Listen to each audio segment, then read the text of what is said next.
Chouka, c'est une épine dans la gorge.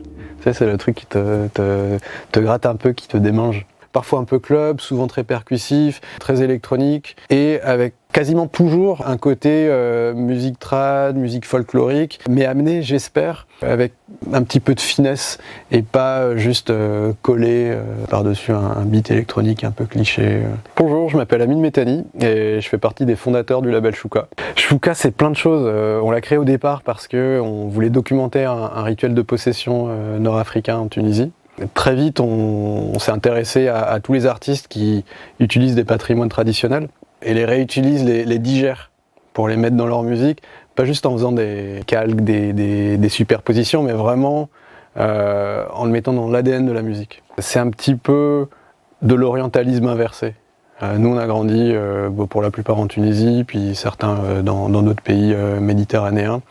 Et pour nous, l'Occident, c'était l'exotisme, donc la musique électronique, et puis la musique du Maghreb, c'était notre enfance, les mariages, etc. Le collectif qui est autour du label se connaît, travaille ensemble depuis plus longtemps que ça, depuis 2009.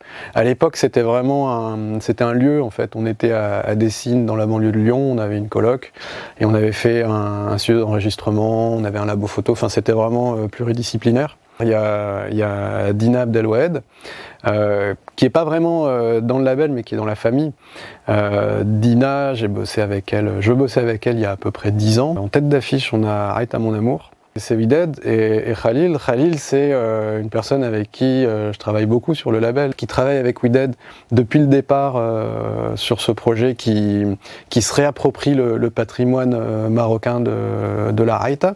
En ouverture, ce sera donc Rousnam, qui est une artiste irano-turque qui vit à Berlin. Un des derniers artistes qui a sorti un disque chez nous, c'est Lazy Jesus, qui est ukrainien. Et honnêtement, quand on a entendu la musique, on m'aurait dit que c'était un type au Maroc, en Algérie, en Tunisie, en Libye, qui avait fait ça, j'aurais cru. Tellement les sonorités des instruments traditionnels ukrainiens me faisaient penser à des instruments traditionnels que tu peux retrouver en Tunisie. Juste après les événements en Tunisie, moi je pense que ça a un petit peu participé à cette émergence d'une scène tournée vers le Maghreb, vers les pays arabes, au début très parisienne et puis un petit peu plus globalisée ensuite. Il y avait beaucoup de choses qui faisaient que nous on se reconnaissait pas trop dans cette scène et qui nous ont un petit peu poussé à dire si ce qui est proposé ne nous convient pas, on va proposer ce que nous on a envie de partager. On est un label qui existe maintenant depuis 10 ans et ça fait que quelque part, sans prétention, on est un petit peu un pilier parce qu'il y a beaucoup de projets qui durent pas très longtemps, qui vont faire quelques années, puis après voilà, les gens arrêtent, font autre chose. Ce qu'on fait, ça me semble un petit peu comme une évidence. Je sais pas si c'est ressenti comme une évidence, comme quelque chose de complètement extraterrestre ou de très chiant par les gens. J'imagine que ce qu'on propose, il y a plein de gens qui doivent pas s'y retrouver et qui à leur tour proposent d'autres choses.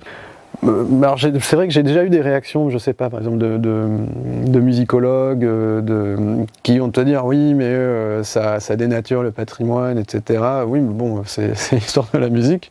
Et finalement c'est pour ça qu'on fait le label. C'est pour se retrouver, faire de la musique et puis la partager ensuite.